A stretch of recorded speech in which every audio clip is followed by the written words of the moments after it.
So maybe detail a little bit. What do you do when you arrive at a shrine property? Like what's your process and how do you go about appreciating it? And so just tell us, how do you go about in a process of appreciating these shrines you visit?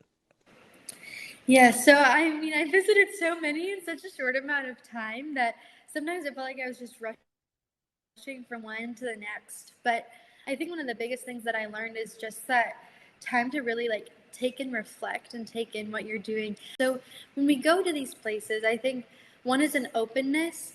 You don't know if there's going to be an answered prayer here, right? We don't know what God will reveal to us. And a lot of times we don't want to discount or discredit the spiritual growth that happens when we go on pilgrimage. I know there's a lot of prayers that I brought before God at these places, and that's not bad to do, but to know that there's going to be graces that we receive that we either don't recognize or that we didn't expect.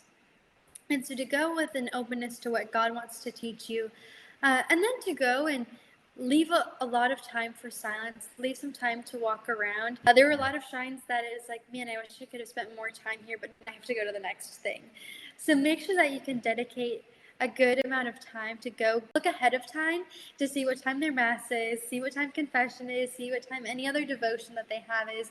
Try and plan your day around that and to try to hit as many devotions as you can while you're visiting too, because I think there's a lot of grace to be offered in doing that. And then maybe do a little bit of research on the saint ahead of time, whether that's, there's a lot of podcasts about saints. A lot of these shrines too are devoted to saints. So, for example, we are just talking about the Blessed Stanley Rother Shrine. So maybe before you go and visit that shrine, just look up in your podcast app Blessed Stanley Rother. And literally, while you're on your way to the shrine, you could be listening to something about him or learning a little bit about that particular devotion or that particular saint. And I think that gives you a greater appreciation for the pilgrimage.